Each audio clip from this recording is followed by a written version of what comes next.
Hürmetlik görürmenler, bugünkü dersimizde şerbetler hakkında toxtulup ötümüz. Şerbetler görünüşte anlamakka teyiplarının, tibabetinin işi ki şu kesipteki termin diye esimizge keledi. Ameliyatda şerbetler bütün başka yemek içmek ve addi doğru dermeklerge okşaşla her ailede bilişki tegişlik boğan bilimdeki bir ifadesi ki bir parçasından ibaret. Bizning xalqning medeniyette, sanatda, tibabette üstün buluşununki tipik alametlerining biri özünü ve ailesini yaxshi qo'g'dayalaydi ve onu yaxshi boshqara oladi. Buningdan eshinib boshqalarning dardini o'zining dardi hisoblab, o'zini tashlab qo'yib, boshqalarningki xushallig'i va baxti uchun tirishidi. Mana bu shundoq esil madaniyat va tuyg'uni hala hozirmi davom qilib kelyapmiz.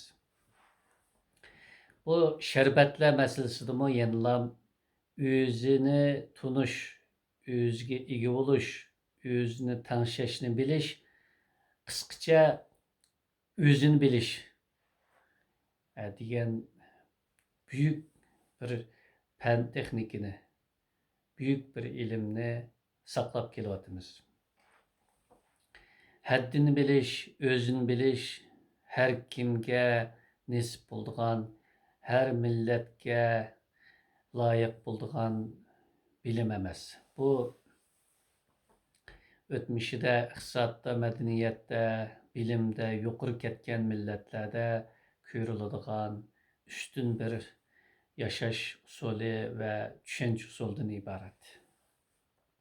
Şunun için özünü ve etrafındakilerini biliş, tunuş, onunla qarta muvaffaq yaşaş usullerini özüge prensip qilish, özüniki kasalligini özü davolaşqa tirishish, ishning yomonlab ketishining oldini olalaydigan, yiroqni ko'ralaydigan sifatga ega bo'lish bizning milliy aloyidligimiz edi va bo'lish kerak. Endi sharbatlarning o'ziga kelsak, buningki ko'p qismi kunlik turmushimizda iste'mol qiladigan mevalardan va dori o'simliklardan tashkillangan. Buni yalğız teyipla yoki shifoxonalarda emas, o'zimizmi tayyorlab etalaymiz, o'zimizni tanishishga ishlatalaymiz. Shuning uchun bugun sharbatlardan ho'l issiq tabiatlik 4 sharbatni tushuntirib o'tamiz. Olma sharbati, hasal sharbati, tatlı anar sharbati, jigdi sharbati. Alma şerbeti asasen köp qayıntılğanlığı üçün hem kızıl alma işletkenligimiz üçün ve bazılarına hasal qoşup ve yoki navat qoşqanlığımız üçün bunun tabiiti höl issiq bulup tömür toluqlaş, yürekni yaxşılaş, nervini quvvetlaş, uykunu yaxşılaş, terini paqırtış ve uzunğıçılık aqli emgak qilishqa yordamlashish taraflarda haqiqatan yaxshi bir dori hisoblanadi. Ana şerbetini albatta o'zimizning ehtiyojiga, yeyishimizga, shundoqla mavjud kasalligimizdagi alayliklarga qarta iste'mol qilishimiz lozim. Alma şerbetini her 10 günde bir qitim tayyorlab ichishni tavsiya qilamiz.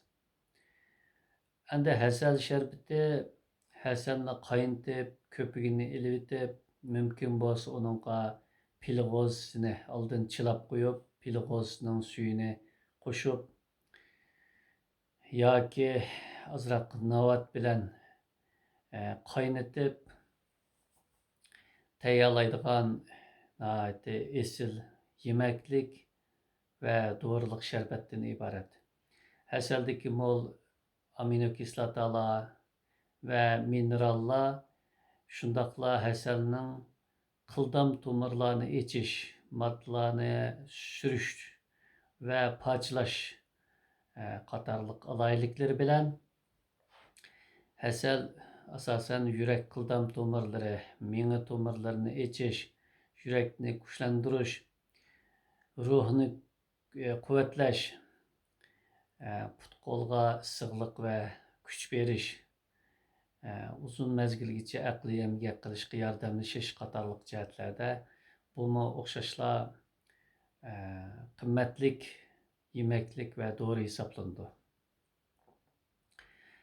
Endi tatliq anar tabiati jihatdan issiq moyil bo'lganligi, tatliq anarni posti bilan emas, dani elib qaynatganligimiz uchun tatliq anar şerbeti höl issiqqa təvə buldu. Buni azroq navat yoki kasal bilan qaynatsak texmi issiqlik oshadi va texmi sifatli bo'ladi. Endi tatliq anarni posti bilan siqib suyini chiqarib qaynatsak buning tabiati issiqmay qoladi.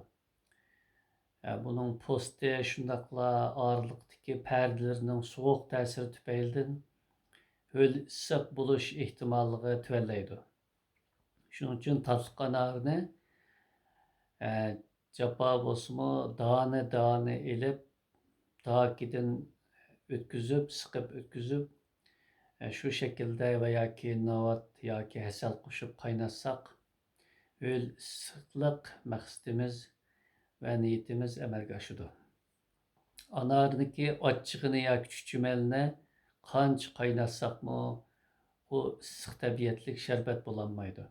Shuning uchun bu yerda qasd qilganimiz, so'z qilganimiz tatliq anardan iborat. Onundan sırt cigdeden şerbet kaynatıp istimal qilishni avlodlarimiz, ajdodlarimiz xeli burunla bilgan. Cigdede mol vitamin B ve xushpuroq moddalar hamda bedenge keraklik minerallar bulup buniki qaynatilishi ve istimal qilinishi asosan bu yerdeki maqsadimiz nervini quvvatlashdan, uyquni yaxshilashdan, yurakni quvvatlashdan va ozuqlik to'liqlashdan iborat. Jigida sharbatini boshqa sharbatlarga o'xshash miqdor jihatdan ko'p iste'mol qilishga bo'lmaydi. Chunki buning dorilik tarafi boshqa sharbatlardan sal ustun bo'ladi. Shuning uchun biz jigida sharbatini har 15 kunda bir iste'mol qilishni da'vat qilamiz. Umuman yuqoridagi höl issiq tabiatlik sharbatlar nervini va yurakni kuchaytirishni asos xususiyati roli qilganligi uchun biz uchun bo'libmi yoshlar va bolalar uchun davomliq tavsiya qilamiz va unutmaslikqa da'vat qilamiz. Yoshlar her türlük kutluk içimlikler, ziyallık içimlikler, soğuk içimlikler, spirtlik içimlikler ve barlık, renklik ve haşametlik ve elan bilen köptürülgen yemek içmeklerge beriliş ornuğa mana şundaq höl issiq tabiatlik şerbetlerine tayyorlab iste'mol qilishni o'rganib olishi, ota-ona bo'g'uvchilarmi shu sharbatlarni tayyorlab iste'mol qilishga o'zida bir vazifa va qobiliyat yetishtirishlari lozim. Bizniki ziyonliq ichimliklar, spirtlik ichimliklar va har turlik g'ayri yemek içmeklerini iste'mol qilmanglar deyish holatiga kelib qolganligimiz bu bir xatarning va buyuk ofatniki bir ishoratidan iborat.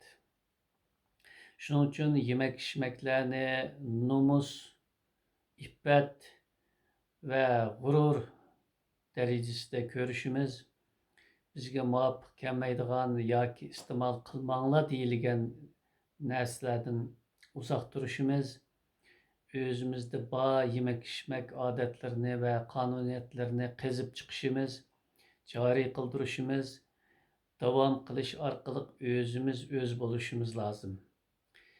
Bugungi darsimiz mushagicha bo'ldi. Keyingi darsimizda boshqa tabiatdagi sharbatlar haqida to'xtalib o'tamiz. Xayr xo'sh.